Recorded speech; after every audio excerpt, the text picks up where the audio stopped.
অনেক দিন আগের কথা, এক গভীর জঙ্গলের পাশ দিয়ে বয়ে যেত একটি নদী। সেই নদীতে বাস করত একটি হাঁস। হাঁসটি সবসময় নদীতেই থাকতো এবং সেখানেই খাবার খেয়ে দিন কাটাতো। কিন্তু এখন নদীতে তেমন খাবার পাওয়া যায় না, তাই হাঁসটি খুব কষ্টে দিন কাটাচ্ছে। অন্যদিকে সেই জঙ্গলে থাকতো এক দুষ্ট আর ধূর্ত শিয়াল।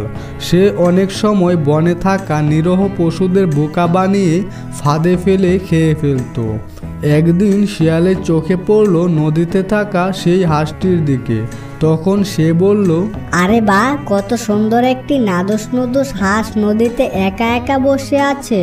এই হাঁসটাকে যেভাবেই হোক বোকা বানিয়ে ফাঁদে ফেলতে হবে, তারপর ওকে ধরে খেয়ে ফেলবো।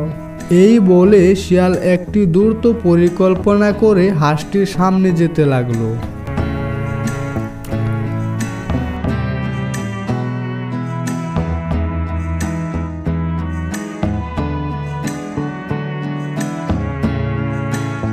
আরে ও হাঁস ভাই, তুমি কেমন আছো? তোমাকে দেখে তো খুব চিন্তিত মনে হচ্ছে। শিয়াল ভাই, কি আর বলবো, অনেক দিন ধরে এই নদীতে থাকি। আগে ভালোই ছিলাম, কিন্তু এখন নদীতে তেমন কোনো খাবার নেই, তাই খুব কষ্টে আছি। ও হাঁস ভাই, তোমার কষ্টের কথা শুনে আমারও খুব মন খারাপ হয়ে গেল। তবে চিন্তা করো না, আমার কাছে তোমার সমস্যার সমাধান আছে, যদি তুমি আমার কথা শোনো। বলো শিয়াল ভাই, আমি তোমার কথা শুনতে প্রস্তুত।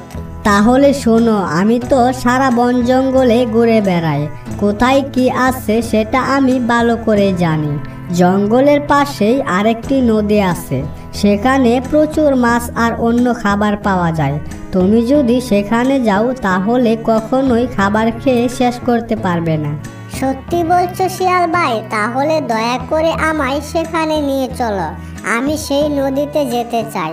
এখানে থাকলে তো আমি না খেয়ে মরে যাব। ঠিক আছে, তাহলে তুমি আমার সঙ্গে চলো, আমি তোমাকে সেই নদীতে নিয়ে যাই।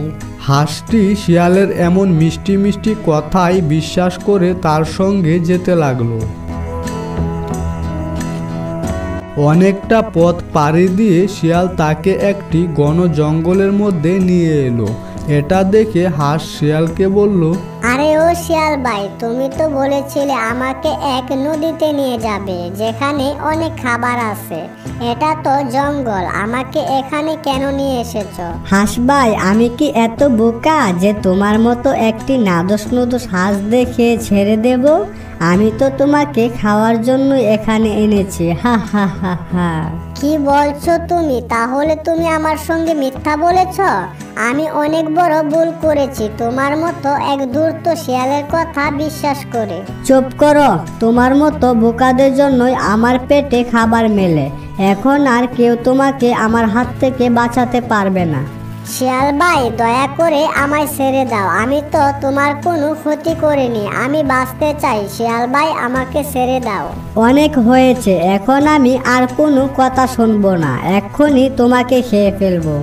এরপর শিয়াল হাঁসটিকে ধরে খেতে শুরু করলো। হাঁসটি অনেক চেষ্টা করেও শিয়ালের কাছ থেকে বাঁচতে পারলো না। বন্ধুরা, এই গল্প থেকে আমরা শিখতে পারলাম, শত্রুর মিষ্টি কথাই বলেও কখনো বিশ্বাস করা উচিত নয়। দুশ্চরিত্র কাউকে বন্ধু ভাবলে শেষ পরিণতি হতে পারে খুব ভয়ঙ্কর।